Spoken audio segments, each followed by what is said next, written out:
ನಾಗೇಂದ್ರ ಅವರೇ, ನಿಮ್ಗೇನಾದರೂ ಮಾನ ಮರ್ಯಾದೆ ಇದೆಯೇನ್ರಿ? ಆ ವಾಲ್ಮೀಕಿ ನಿಗಮದಲ್ಲಿ 187 ಕೋಟಿ ದುಡ್ಡನ್ನು ನುಂಗಿದ್ದೀರಾ ಅಂತ ಹೇಳ್ಬಿಟ್ಟು ನಿಮ್ಮ ಮೇಲೆ ಆರೋಪ ಇರೋದು. ನೀವು ಆ ಜನರ ಅಭಿವೃದ್ಧಿ ಬಗ್ಗೆ ಮಾತಾಡ್ತಿದ್ದೀರಾ. ಇವತ್ತು ಸರ್ಕಾರ ನಾವು ಕಟ್ಟಿರೋ ಟ್ಯಾಕ್ಸ್ ದುಡ್ಡಲ್ಲಿ ಆ ಸಮುದಾಯದ ಅಭಿವೃದ್ಧಿಗೋಸ್ಕರ ಒಂದು ಅಷ್ಟು ಹಣನ ಎತ್ತಿಕ್ಕಿದ್ರೆ ಅದನ್ನು ತಗೊಂಡು ಹೋಗಿ ಕಂಡುಕೊಂಡವ್ರ ಅಕೌಂಟ್ಗಳಿಗೆ ಟ್ರಾನ್ಸ್ಫರ್ಗಳು ಮಾಡಿಸಿ ನಿಮ್ಮ ಚುನಾವಣಾ ತೆವಲುಗಳು ತೀರಿಸ್ಕೊಳ್ಳೋದಕ್ಕೆ ಆ ಹಣನ ಬಳಕೆ ಮಾಡಿಬಿಟ್ಟು ನೀವುಗಳು ಇವತ್ತು ಅವ್ರ ಅಭಿವೃದ್ಧಿ ಬಗ್ಗೆ ಮಾತಾಡ್ತಿದ್ದೀರಿ. ಭೂತದ ಬಾಯಲ್ಲಿ ಭಗವದ್ಗೀತೆ ಕೇಳ್ದಂಗೆ ಆಯ್ತು ಕಣ್ರಿ. ನಿಮ್ಮ ಬಾಯಿನಲ್ಲಿ ಮಾತು ಕೇಳಿ ನಿಜವಾಗ್ಲೂ ಕೂಡ ಯಾರದ್ರಿ ದುಡ್ಡು? ನಾಗೇಂದ್ರ ಅವರೇ, ಯಾರದ್ರಿ ದುಡ್ಡು? ನೀವು ಪಿರ್ತಾರ್ಜಿತ ಆಸ್ತಿನೇನ್ರಿ ಅದು? ಹೇಳ್ರಿ. ನಿಮ್ಮ ಕಾಂಗ್ರೆಸ್ನವ್ರಿಗಂತೂ ಮಾನ ಮರ್ಯಾದಿನೇ ಇಲ್ಲ. ಅವರಿಗೆ ತೊಗೊಂಡ್ಬಂದು ನಿಮ್ಮಂಥ ಕಳ್ಕಾಕನೆಲ್ಲ ತೊಗೊಂಡ್ಬಂದು ಮಂತ್ರಿ ಮಾಡಕ್ಕೆ ಕೊಟ್ಟಿದ್ದಾರೆ. ಯಾಕೆ ಸಮುದಾಯದ ಮುಖಂಡರು ಸುಮ್ಮನೆ ಕೂತಿದ್ದೀರಿ? ಯಾಕೆ ಸುಮ್ಮನೆ ಕೂತಿದ್ದೀರಿ? ದಯವಿಟ್ಟು ಬೀದಿಗಿಳಿಬೇಕು. ಇಂಥವ್ರು ಯಾವುದೇ ಕಾರಣಕ್ಕೂ ಮಂತ್ರಿ ಆಗಬಾರ್ದು. ಇಂಥವ್ರು ರಾಜಕಾರಣದಲ್ಲಿ ಇರೋದಕ್ಕೇನೆ ಯೋಗ್ಯರಲ್ಲ. SC ST ಅನ್ನೋ ಸಮುದಾಯದ ಹೆಸರನ್ನು ಹೇಳ್ಕೊಂಡು ಆ ಸಮುದಾಯಗಳಿಗೆ ಅವಮಾನ ಮಾಡ್ತಿದ್ದಾನೆ. ಸಮುದಾಯದಲ್ಲಿ ಸಾಕಷ್ಟು ಜನ ನಿಷ್ಠಾವಂತರುಗಳಿದ್ದಾರೆ ರೀ, ನಿಷ್ಠಾವಂತರಿದ್ದಾರೆ. ಅವ್ರು ಕೊಡಿ ಕರೆದು ಏನು ಇವ್ರಿಗೆ ಕೊಡಬೇಕು ಅನ್ನೋದು. ಇವರ ವ್ಯಾಪಾರಗಳನ್ನ ವೃದ್ಧಿ ಮಾಡ್ಕೋಬೇಕು. ಇವ್ರು ಹಿಂದೆ ಮುಂದೆ ಯಾರು ಓಡಾಡ್ಕೊಂಡಿರ್ತಾರೆ ಅವ್ರನ್ನ ಆರ್ಥಿಕವಾಗಿ ಬಲಿಷ್ಠರನ್ನಾಗಿ ಮಾಡಬೇಕು.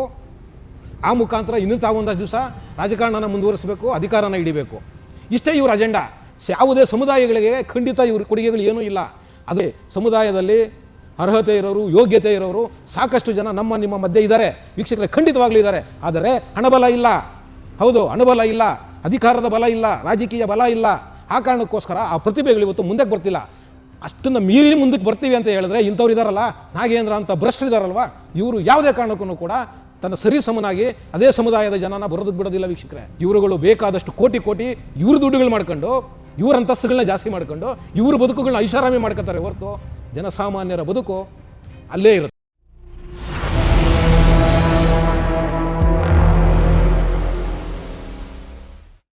TV ವಿಕ್ರಮದ ಪ್ರೀತಿಯ ನೋಡುಗರಿಗೆ ಟ್ಯಾಕ್ಸಿವಾಲಾ ಕಾರ್ಯಕ್ರಮಕ್ಕೆ ಸ್ವಾಗತ.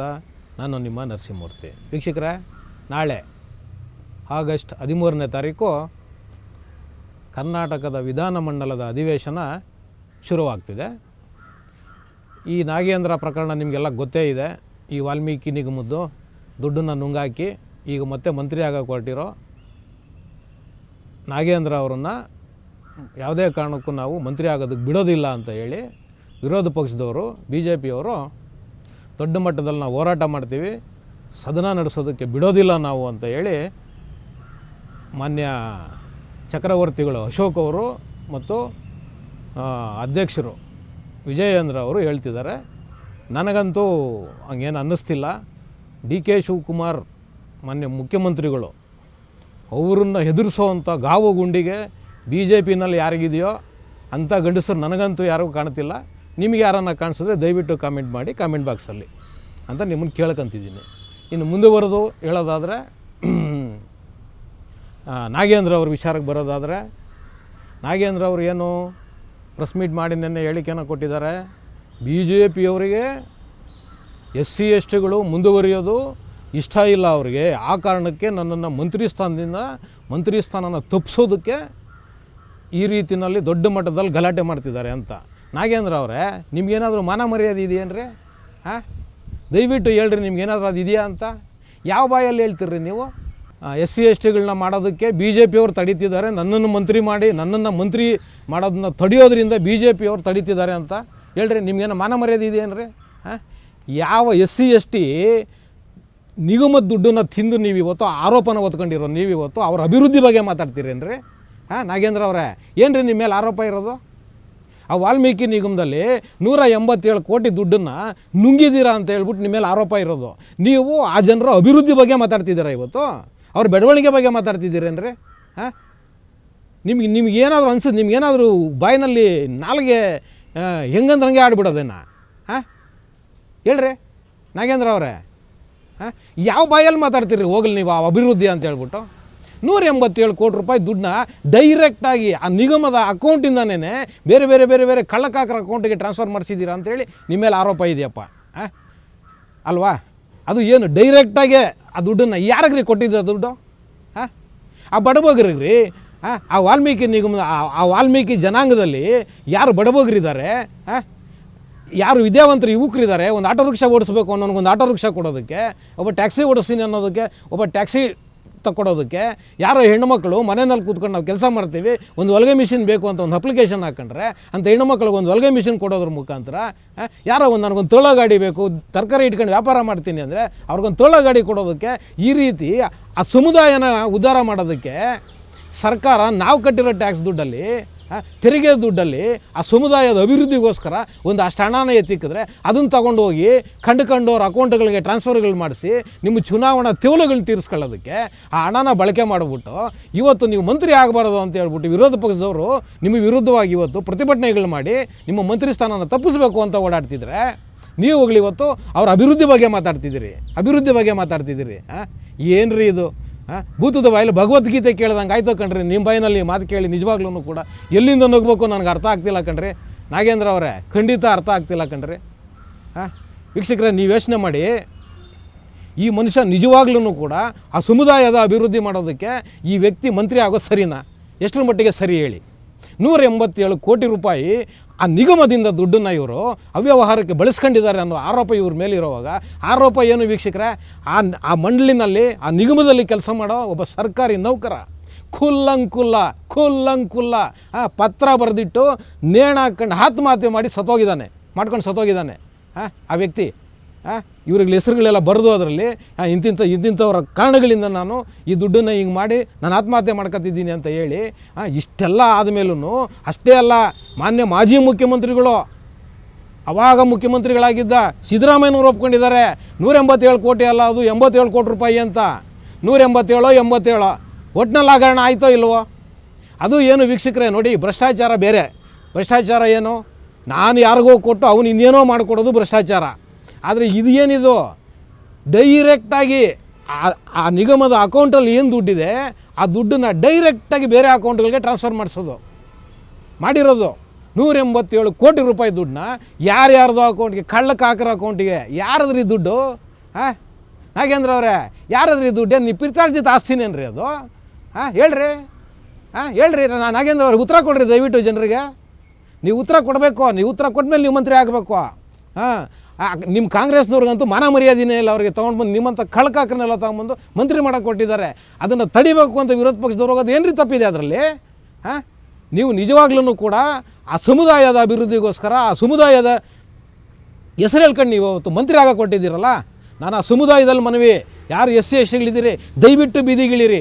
ಇಂಥವರು ನಿಮ್ಮಗಳ ಹೆಸರು ಹೇಳ್ಕೊಂಡು, ನಮ್ಮಗಳ ಹೆಸರು ಹೇಳ್ಕೊಂಡು ಖಂಡಿತವಾಗ್ಲೂ ಮಂತ್ರಿಗಳಾಗಬಾರ್ದು, ಆಗಲೇಬಾರ್ದು. ಇಂಥವ್ರು ನಮ್ಮ ದುಡ್ಡಿಗೆ, ನಮ್ಮ ಅಭಿವೃದ್ಧಿಗೆ, ನಮ್ಮ ಸಮುದಾಯದ ಅಭಿವೃದ್ಧಿಗೆ, ನಮ್ಮ ಬಡವರ ಅಭಿವೃದ್ಧಿಗೆ ಎತ್ತಿಕ್ಕಿರೋ ದುಡ್ಡನ್ನು ಇವರು ಸ್ವಂತ ತೆವಲುಗಳನ್ನ ತೀರಿಸ್ಕೊಳ್ಳೋದಕ್ಕೋಸ್ಕರ ನಮ್ಮ ದುಡ್ಡನ್ನು ದುರ್ಬಳಕೆ ಮಾಡ್ಕೊತಾರೆ. ಅಂದರೆ ಇಂಥ ವ್ಯಕ್ತಿ ಮತ್ತೆ ಈಗ ಮಂತ್ರಿ ಆಗಿ ಆ ಸ್ಥಾನಕ್ಕೆ ಬರ್ತಿದ್ದಾನೆ ಅಂದರೆ ನಿಜವಾಗ್ಲೂ ಕೂಡ ಆ ಮಂತ್ರಿ ಆ ಸಮುದಾಯದ ಹೆಸರನ್ನು ಹೇಳ್ತಿದ್ದಾನೆ. ಇವತ್ತು SC ST ಅನ್ನೋ ಸಮುದಾಯದ ಹೆಸರನ್ನು ಹೇಳ್ಕೊಂಡು ಆ ಸಮುದಾಯಗಳಿಗೆ ಅವಮಾನ ಮಾಡ್ತಿದ್ದಾನೆ ವೀಕ್ಷಕರೇ. ಆ ಸಮುದಾಯಗಳಿಗೆ ಅವಮಾನ ಮಾಡ್ತಿದ್ದಾನೆ. ಹೌದು ವೀಕ್ಷಕರೇ, ಇದು ಸಮುದಾಯ ತಲೆ ತಗ್ಸೋವಂಥ ಕೆಲಸ. ಸಮುದಾಯದಲ್ಲಿ ಸಾಕಷ್ಟು ಜನ ನಿಷ್ಠಾವಂತರುಗಳಿದ್ದಾರೆ ರೀ, ನಿಷ್ಠಾವಂತರಿದ್ದಾರೆ. ಅವ್ರಿಗೆ ಕೊಡಿ ಕರೆದು. ಏನು ಇವ್ರಿಗೆ ಕೊಡಬೇಕು ಅನ್ನೋದು, ನಾಗೇಂದ್ರ ಅವರಿಗೆ ಕೊಡಬೇಕು ಅನ್ನೋದು ಏನು? ಇಂಥ ಒಂದು ದೊಡ್ಡ ಮಟ್ಟದ, ಅದು ಸಮುದಾಯದ ದುಡ್ಡು, ಸಮುದಾಯದ ಅಭಿವೃದ್ಧಿಗಿಟ್ಟಿರೋ ದುಡ್ಡನ್ನು ತನ್ನ ಸ್ವಂತ ಇಚ್ಛೆಗೋಸ್ಕರ, ತಮ್ಮ ಸ್ವಂತ ಬಳಕೆಗೋಸ್ಕರ ಬಳಸ್ಕೊಂಡಿರೋ ವ್ಯಕ್ತಿಯನ್ನು ಮತ್ತೆ ಮಂತ್ರಿ ಮಾಡುವಂಥ ಅಗತ್ಯ ಏನಿದೆ? ನಾನು ಸಮುದಾಯದವರಲ್ಲಿ ಪ್ರಶ್ನೆ ಕೇಳ್ತಾ ಇದ್ದೀನಿ, ಸರ್ಕಾರದವರಲ್ಲ, ಸರ್ಕಾರಕ್ಕಲ್ಲ, ಸಮುದಾಯಕ್ಕೆ ಪ್ರಶ್ನೆ ಕೇಳ್ತಿದ್ದೀನಿ. ಯಾಕೆ ಸಮುದಾಯದ ಮುಖಂಡರು ಸುಮ್ಮನೆ ಕೂತಿದ್ದೀರಿ? ದಯವಿಟ್ಟು ಬೀದಿಗಿಳಿಬೇಕು. ಇಂಥವ್ರು ಯಾವುದೇ ಕಾರಣಕ್ಕೂ ಮಂತ್ರಿ ಆಗಬಾರ್ದು. ಇಂಥವ್ರು ರಾಜಕಾರಣದಲ್ಲಿ ಇರೋದಕ್ಕೇ ಯೋಗ್ಯರಲ್ಲ ವೀಕ್ಷಕರೇ. ಹೌದು, ಯೋಗ್ಯರಲ್ಲ. ಯಾಕೆಂದರೆ ನೋಡಿ, ನಾವು ಹಿಂದೆ ಸಾಕಷ್ಟು ಜನ ರಾಜಕಾರಣಿಗಳನ್ನ ನೋಡಿದ್ದೀವಿ. ತಮ್ಮ ಸ್ವಂತ ದುಡ್ಡುಗಳನ್ನ ಹಾಕಿ ತಮ್ಮ ಸ್ವಂತ ವೆಚ್ಚದಲ್ಲಿ ಎಷ್ಟೋ ಕಡೆ SC STಗಳಿಗೆ ಸಮುದಾಯ ಭವನಗಳನ್ನ ಕಟ್ಟಿಸ್ಕೊಟ್ಟಿದ್ದಾರೆ.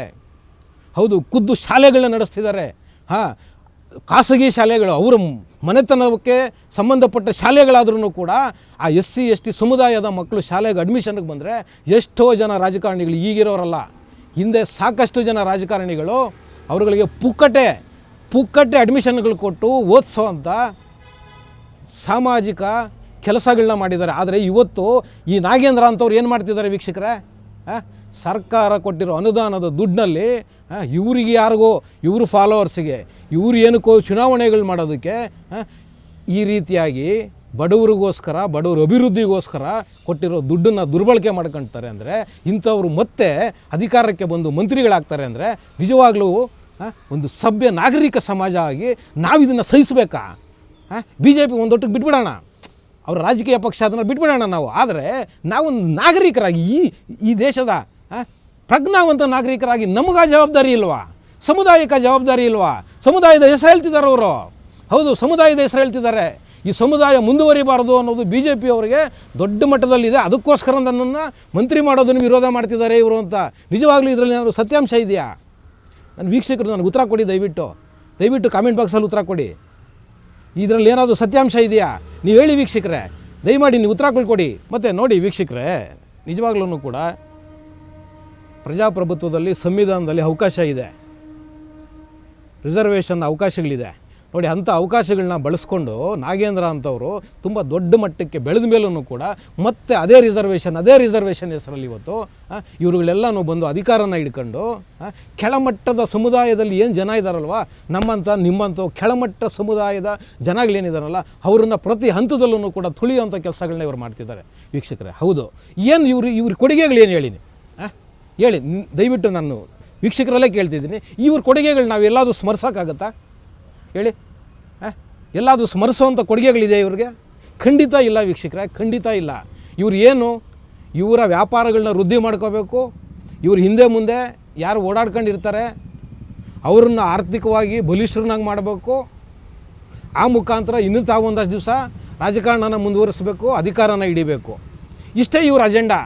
ಯಾವುದೇ ಸಮುದಾಯಗಳಿಗೆ ಖಂಡಿತ ಇವ್ರ ಕೊಡುಗೆಗಳು ಏನೂ ಇಲ್ಲ. ಅದರಲ್ಲೂ ನಾನು ವಿಶೇಷವಾಗಿ ನಾಗೇಂದ್ರ ಅವ್ರ ವಿಚಾರ ಆಗಬೇಕಂದ್ರೆ ಖಂಡಿತವಾಗ್ಲೂ ಸಮುದಾಯಕ್ಕೆ ಏನೂ ಕೊಡುಗೆ ಇಲ್ಲ. ಆ ರೀತಿ ಕೊಡುಗೆ ಕೊಡೋರೇ ಆಗಿದ್ದಿದ್ರೆ ಆ ವಾಲ್ಮೀಕಿ ನಿಗಮದ 187 ಕೋಟಿ ಹಣನ ಖಂಡಿತವಾಗ್ಲೂ ಅವ್ರು ಮುಟ್ತಿರಲಿಲ್ಲ, ಅದನ್ನು ದುರ್ಬಳಕೆ ಮಾಡ್ತಿರಲಿಲ್ಲ ಖಂಡಿತವಾಗ್ಲೂ. ಇನ್ನು ಯಾವ್ಯಾವ ಸಮುದಾಯಗಳ ಅಭಿವೃದ್ಧಿಗೋಸ್ಕರ ಕೊಟ್ಟರು ಮಂಡಳಿಗಳಲ್ಲಿ ಇಂಥ ದುಡ್ಡುಗಳು ದುರುಪಯೋಗ ಆಗಿದೆಯೋ ಗೊತ್ತಿಲ್ಲ ನಮಗೆ. ಏನಕ್ಕೆ ಅಂದರೆ ನಮಗೆ ಬೆಳಕಿಗೆ ಬಂದಿರೋದ್ರಿಂದ ಇದನ್ನು ಮಾತಾಡ್ತಿದ್ದೀವಿ. ಆದರೆ ಒಳಗಡೆ ಏನೇನು ನಡೀತಿದೆಯೋ, ಏನೇನು ಮಾಡ್ಕೊಂಡಿದ್ದಾರೋ, ಯಾವ್ಯಾವ ಸಮುದಾಯದ ದುಡ್ಡಲ್ಲಿ ಸರ್ಕಾರಗಳು ಕೊಟ್ಟಿರೋ ಅನುದಾನಗಳನ್ನ ಈ ರೀತಿ ಮಂತ್ರಿಗಳು ತಮ್ಮ ಸ್ವಂತ ತೆವಲು ತೀರಿಸ್ಕೊಳ್ಳೋದಕ್ಕೋಸ್ಕರ, ತಮ್ಮ ಸ್ವಂತ ಆಸಕ್ತಿಗಳನ್ನ ತೀರಿಸ್ಕೊಳ್ಳೋದಕ್ಕೋಸ್ಕರ ನಮ್ಮ ಬಡ ಜನರು, ಸಮುದಾಯದಲ್ಲಿರೋ ಬಡ ಜನರ ದುಡ್ಡನ್ನು ಇವರು ಯಾವ ರೀತಿ ಪೋಲ್ ಮಾಡ್ಕೊತಿದ್ದಾರೋ ಖಂಡಿತವಾಗ್ಲೂ ಗೊತ್ತಿಲ್ಲ. ಯಾಕೆಂದರೆ ನಮಗೆ ಆ ಅವಕಾಶಗಳಿಲ್ಲ, ತಿಳ್ಕೊಳ್ಳೋ ಅಂಥ ಅವಕಾಶಗಳಿಲ್ಲ. ಆ ಕಾರಣಕ್ಕೋಸ್ಕರ ಹೇಳ್ತಿದ್ದೀನಿ, ದಯವಿಟ್ಟು ಯಾರೆಲ್ಲ ಈಗ ಅವ್ರೇನೀಗ SC/ST ಅಂತ ಹೇಳ್ತಿದ್ದಾರಲ್ಲ, ನಾವೆಲ್ಲರೂ ಕೂಡ ಆ ಸಮುದಾಯಕ್ಕೆ ನಾವೆಲ್ಲ ಏನು ಸೇರಿದ್ದೀವಲ್ವ, ಆ ಸಮುದಾಯದ ಜನ ನಾವೇನಿದ್ದೀವಿ ಖಂಡಿತವಾಗ್ಲೂ ಕೂಡ ಯಾವುದೇ ಕಾರಣಕ್ಕೂ ನಾಗೇಂದ್ರ ಅವರು ಮಂತ್ರಿ ಆಗಬಾರ್ದು. ಹೌದು, ಮಂತ್ರಿ ಆಗಬಾರ್ದು. ಮುಂದೆ ಎಲೆಕ್ಷನ್ಗಳಲ್ಲೂ ಕೂಡ ಆ ವ್ಯಕ್ತಿ ಯಾವುದೇ ಕಾರಣಕ್ಕೂ ಮುಂದೆ ಇನ್ಯಾವತ್ತೂ ಕೂಡ ರಾಜಕಾರಣದಲ್ಲಿ ಗೆಲ್ಲಲೇಬಾರ್ದು. ಆ ರೀತಿಯಾಗಿ ಸಮುದಾಯಗಳು ತೀರ್ಮಾನ ಮಾಡಬೇಕು. ಹೌದು, ನಾನು ಏನಕ್ಕೆ ಇದನ್ನು ಹೇಳ್ತಾ ಇದ್ದೀನಿ ಅಂದರೆ, ನೋಡಿ, ಸಮುದಾಯದಲ್ಲಿ ಅರ್ಹತೆ ಇರೋರು, ಯೋಗ್ಯತೆ ಇರೋರು ಸಾಕಷ್ಟು ಜನ ನಿಮ್ಮ ಮಧ್ಯೆ ಇದ್ದಾರೆ ವೀಕ್ಷಕರೇ, ಖಂಡಿತವಾಗ್ಲೂ ಇದ್ದಾರೆ. ಆದರೆ ಹಣಬಲ ಇಲ್ಲ. ಹೌದು, ಹಣಬಲ ಇಲ್ಲ, ಅಧಿಕಾರದ ಬಲ ಇಲ್ಲ, ರಾಜಕೀಯ ಬಲ ಇಲ್ಲ. ಆ ಕಾರಣಕ್ಕೋಸ್ಕರ ಆ ಪ್ರತಿಭೆಗಳು ಇವತ್ತು ಮುಂದಕ್ಕೆ ಬರ್ತಿಲ್ಲ. ಅಷ್ಟನ್ನು ಮೀರಿ ಮುಂದಕ್ಕೆ ಬರ್ತೀವಿ ಅಂತ ಹೇಳಿದ್ರೆ ಇಂಥವ್ರು ಇದ್ದಾರಲ್ಲ, ನಾಗೇಂದ್ರ ಅಂತ ಭ್ರಷ್ಟರಿದ್ದಾರಲ್ವ, ಇವರು ಯಾವುದೇ ಕಾರಣಕ್ಕೂ ಕೂಡ ತನ್ನ ಸರಿಸಮನಾಗಿ ಅದೇ ಸಮುದಾಯದ ಜನನ ಬರೋದಕ್ಕೆ ಬಿಡೋದಿಲ್ಲ ವೀಕ್ಷಕರೇ, ಬರೋದಕ್ಕೆ ಬಿಡೋದಿಲ್ಲ. ಆ ಕಾರಣಕ್ಕೋಸ್ಕರ ನಮಗೆ ಅವಕಾಶ ಇದೆ. ನಾವು ಮತದಾರರಾಗಿ ನಮಗೊಂದು ಅವಕಾಶ ಇದೆ. ಪ್ರತಿ 5 ವರ್ಷಕ್ಕೊಂದ್ಸಲ ನಮ್ಗೆ ಅವಕಾಶ ಸಿಕ್ಕುತ್ತೆ. ನಮ್ಮ ಸಮುದಾಯದಲ್ಲಿ ನಾವು ಯಾರನ್ನು ಆಯ್ಕೆ ಮಾಡ್ಕೋಬೇಕು ಅನ್ನೋ ಸ್ವಾತಂತ್ರ್ಯ ನಮಗೆ ಸಿಗುತ್ತೆ. 5 ವರ್ಷಕ್ಕೆ ಒಂದೇ ಸರಿ ಸಿಗೋ ಸ್ವಾತಂತ್ರ್ಯ ಅದು. ಹೌದು, ನಮಗೆ ಸ್ವಾತಂತ್ರ್ಯ ಸಿಕ್ಕಿರ್ಬೋದು, ಖಂಡಿತವಾಗ್ಲೂ ಒಬ್ಬ ಮನುಷ್ಯನ ಆಯ್ಕೆ ಮಾಡೋ ಸ್ವಾತಂತ್ರ್ಯ ನಮಗೆ ಪ್ರತಿ 5 ವರ್ಷಕ್ಕೊಂದ್ಸಲ ಸಿಗುತ್ತೆ. ಆ 5 ವರ್ಷಕ್ಕೊಂದ್ಸಲ ಸಿಗೋ ಅವಕಾಶದಲ್ಲಿ ಇಂಥ ಅಯೋಗ್ಯರುಗಳನ್ನ ಯಾವುದೇ ಕಾರಣಕ್ಕೂ ವಿಧಾನಸೌಧಕ್ಕೆ ಕಳಿಸಬಾರ್ದು. ಇಂಥವ್ರನ್ನ ಕಳಿಸೋದ್ರಿಂದ ಸಮುದಾಯಕ್ಕೆ ಯಾವುದೇ ರೀತಿಯ ಅಭಿವೃದ್ಧಿ ಆಗೋದಿಲ್ಲ, ಸಮುದಾಯಕ್ಕೆ ಯಾವುದೇ ರೀತಿಯ ಲಾಭಗಳಾಗೋದಿಲ್ಲ. ಆ ಸಮುದಾಯದಲ್ಲಿ ಪ್ರತಿಭಾವಂತರಿದ್ದಾರಲ್ಲ, ಅವ್ರಿಗೆ ಖಂಡಿತವಾಗ್ಲೂ ಏನೂ ಅನುಕೂಲಗಳಾಗಲ್ಲ. ಇವರುಗಳು ಬೇಕಾದಷ್ಟು ಕೋಟಿ ಇವ್ರ ದುಡ್ಡುಗಳು ಮಾಡ್ಕೊಂಡು, ಇವ್ರ ಅಂತಸ್ತುಗಳನ್ನ ಜಾಸ್ತಿ ಮಾಡ್ಕೊಂಡು, ಇವ್ರ ಬದುಕುಗಳನ್ನ ಐಷಾರಾಮಿ ಮಾಡ್ಕೊತಾರೆ ಹೊರತು ಜನಸಾಮಾನ್ಯರ ಬದುಕು ಅಲ್ಲೇ ಇರುತ್ತೆ. ಅದು ಹೌದು ವೀಕ್ಷಕರೇ, ಅಲ್ಲೇ ಇರುತ್ತೆ. ಆ ಕಾರಣಕ್ಕೋಸ್ಕರ ಹೇಳ್ತಾ ಇದ್ದೀನಿ, ಯಾವುದೇ ಕಾರಣಕ್ಕೂ ನಾಗೇಂದ್ರ ಅವರಿಗೆ ಈ ಮಂತ್ರಿ ಸ್ಥಾನ ಸಿಗಬಾರ್ದು. ಈಗೇನು BJP ಅವರು ಹೋರಾಟ ಮಾಡ್ತೀವಿ ಅಂತ ಹೇಳ್ತಿದ್ದಾರಲ್ವ, ದಯವಿಟ್ಟು ಸಮುದಾಯದಲ್ಲಿ ಯಾರು ಮುಖಂಡರುಗಳಿದ್ದೀರಿ, ನಾಯಕರುಗಳಿದ್ದೀರಿ, ದಯವಿಟ್ಟು ಅವರೆಲ್ಲ ಧ್ವನಿ ಎತ್ತಿ BJP ಅವ್ರ ಜೊತೆ ನೀವು ಓಟ್ ಯಾರಿಗಾದರೂ ಹಾಕ್ಕೊಳ್ಳಿ. ನಮ್ದು ಅದು ಅಭ್ಯಂತರ ಇಲ್ಲ. ನೀವು BJPಗಾದ್ರೂ ಹಾಕ್ಕೊಳ್ಳಿ, ಕಾಂಗ್ರೆಸ್ಗಾದ್ರೂ ಹಾಕ್ಕೊಳ್ಳಿ, JDSಗಾದ್ರೂ ಹಾಕ್ಕೊಳ್ಳಿ, ಇಲ್ಲ ಯಾರಿಗೂ ಆಗದೆ ಮನೆಯಲ್ಲಾದ್ರೂ ಕೂತ್ಕೊಳ್ಳಿ, ನನ್ನ ಅಭ್ಯಂತರ ಏನೂ ಇಲ್ಲ. ಆದರೆ ಸಮುದಾಯದ ಮುಖಂಡರಲ್ಲಿ ಮನವಿ ಏನು ಗೊತ್ತಾ, ನೀವು ಹೋಗಿ ದಯವಿಟ್ಟು ನೀವು ನಾಗೇಂದ್ರ ಅವ್ರ ಹತ್ರನೇ ಹೋಗಿ, ನೀವು ನಾಗೇಂದ್ರ ಅವ್ರನ್ನ ಭೇಟಿ ಮಾಡಿ. ಸಮುದಾಯದ ಮುಖಂಡರು ಇವತ್ತು ಏನಕ್ಕೆ ನಾನು ಇದನ್ನು ಸಮುದಾಯದ ಮುಖಂಡರು ವಿಶೇಷವಾಗಿ ಹೇಳ್ತಿದ್ದೀನಿ ಅಂದರೆ, ಅವ್ರು ನೆನ್ನೆ ಪ್ರೆಸ್ ಮೀಟಲ್ಲಿ ಹೇಳಿದ್ದಾರೆ, SC ST ಸಮುದಾಯಗಳು ಮುಂದೆ ಬರೋದಕ್ಕೆ BJP ಅವರು ಅಡ್ಡಿ ಆಗ್ತಿದ್ದಾರೆ ಅಂತ ಹೇಳ್ಬಿಟ್ಟು. ಆ ಕಾರಣಕ್ಕೋಸ್ಕರ ನಾನು ಸಮುದಾಯದ ಮುಖಂಡರಲ್ಲಿ ಮನವಿ ಮಾಡ್ತಾಯಿದ್ದೀನಿ, ಸಮುದಾಯದ ಮುಖಂಡರಲ್ಲಿ ಮನವಿ ಮಾಡ್ತಾ, ದಯವಿಟ್ಟು ನೀವು ಡೈರೆಕ್ಟಾಗಿ ನಾಗೇಂದ್ರ ಅವ್ರ ಹತ್ರನೇ ಹೋಗಿ ಹೇಳಿ, ನಾಗೇಂದ್ರ ಅವರಿಗೆ ನಿಮ್ಮ ಮೇಲೆ ಇಂಥ ಒಂದು ದೊಡ್ಡ ಆರೋಪ ಬಂದಿದೆ, ನೀವು ಈ ಆರೋಪ ಸುಳ್ಳು ಅಂತ ಹೇಳಿ ನೀವು ಸಾಬೀತಾದ ಮೇಲೆ ಬೇಕಾದರೆ ನೀವು ಮಂತ್ರಿ ಆಗಿ, ನಾವು ನಿಮ್ಮ ಜೊತೆಯಲ್ಲಿ ಇರ್ತೀವಿ ಅಂತ ಹೇಳಿ. ಆದರೆ ಈಗ ಈ ಕ್ಷಣ ಏನಿದೆಯಲ್ಲ, ಈ ಕ್ಷಣ ಅವರು ಮಂತ್ರಿ ಆಗೋದು ಅಷ್ಟು ಸಮಂಜಸ ಅಲ್ಲ. ಮತ್ತು ಅವರು ಸಮುದಾಯದ ಹೆಸರು ಹೇಳ್ತಿದ್ದಾರಲ್ಲ, ಅದು ಕೂಡ ತಪ್ಪೇ. ಹೌದು, ಸಮುದಾಯಗಳು ಕೂಡ ಇವತ್ತು ತಲೆ ತಗ್ಸುವಂಥ ಕೆಲಸನ ನಾಗೇಂದ್ರ ಅವ್ರು ಮಾಡಿದ್ದಾರೆ. ಯಾಕೆಂದರೆ ಸಮುದಾಯದ ದುಡ್ಡನ್ನು ಅವರು ದುರ್ಬಳಕೆ ಮಾಡ್ಕೊಂಡಿದ್ದಾರೆ. ದುರ್ಬಳಕೆ ಮಾಡ್ಕೊಂಡು ಆದಮೇಲೂ ಕೂಡ ತಮ್ಮ ರಾಜಕೀಯ ಪ್ರಭಾವ ಮತ್ತು ತಮ್ಮ ಆರ್ಥಿಕ ಸುದೃಢವಾಗಿ ಅವ್ರು ಯಾವ ಮಟ್ಟದಲ್ಲಿ ಆರ್ಥಿಕವಾಗಿದ್ದಾರೆ ಅನ್ನೋದನ್ನು ಕೂಡ ಇದು ತೋರಿಸುತ್ತೆ.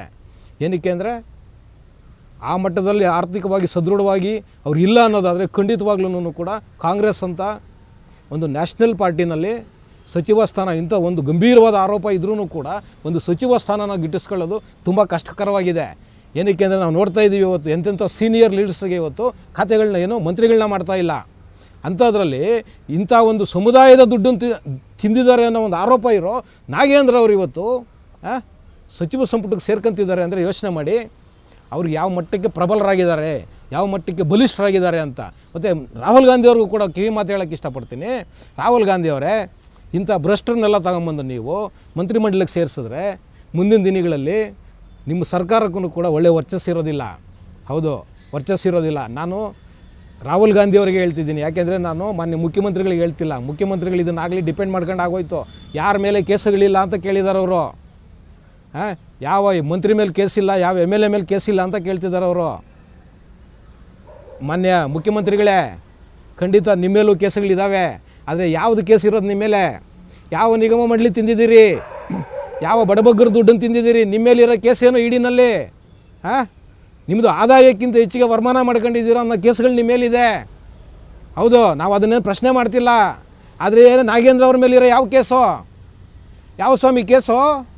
ನಾಗೇಂದ್ರ ಯಾರಿಗೋ ಕಾಂಟ್ರಾಕ್ಟ್ ಕೊಟ್ಟು ರೋಡ್ ಹಾಕೋದು ಕಾಂಟ್ರಾಕ್ಟ್ ಕೊಟ್ಟು ಕಳಪೆ ರೋಡ್ ಮಾಡಿಬಿಟ್ಟು ದುಡ್ಡು ತಿಂದಿಲ್ಲ. ಬಡಬಗ್ಗರ್ರಿ, ಸಮುದಾಯದ ಜನ, ಸಮುದಾಯದಲ್ಲಿ ಬಡಬಗ್ಗರಿದ್ದಾರೆ.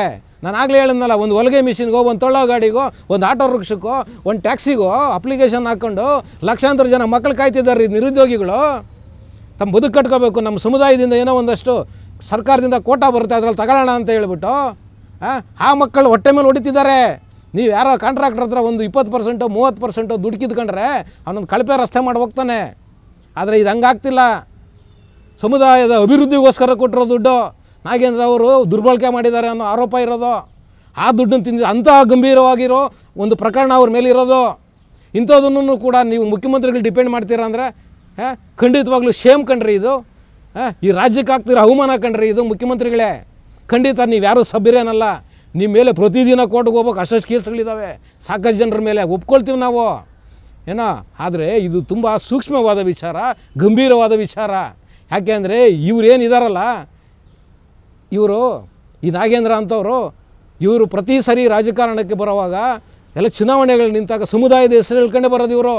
ನಾವು ಸಮುದಾಯದ ಉದ್ಧಾರಕರು, ನಮ್ಮನ್ನು ಬಿಟ್ಟರೆ ನಿಮ್ಮನ್ನು ಉದ್ಧಾರ ಮಾಡೋರೇ ಇಲ್ಲ ಅಂತ ಆ ಸಮುದಾಯಗಳನ್ನ ಹೇಳ್ಕೊಂಡು ಆ ಸಮುದಾಯದ ಜನರಿಗೆ ಮುಂಕು ಬೂದಿನ ಎರಚಿ ಅವ್ರ ಹತ್ರ ಮತಗಳು ತಗೊಂಡು ಇವರು ಮಂತ್ರಿಗಳಾಗ್ತಿರೋದು. ಆ ಕಾರಣಕ್ಕೆ ನಮ್ಮ ನೋವು ಮಾನ್ಯ ಮುಖ್ಯಮಂತ್ರಿಗಳೇ, ಆ ಕಾರಣಕ್ಕೆ ನಾವು ಪ್ರಶ್ನೆ ಮಾಡ್ತಿರೋದು ಅವ್ರನ್ನ. ಆ ಕಾರಣಕ್ಕೋಸ್ಕರ ನಾಗೇಂದ್ರ ಅವರಿಗೆ ಮಂತ್ರಿ ಆಗೋ ಯಾವುದೇ ರೀತಿಯ ಯೋಗ್ಯತೆ, ಅರ್ಹತೆ, ನೈತಿಕತೆ ಏನೂ ಇಲ್ಲ.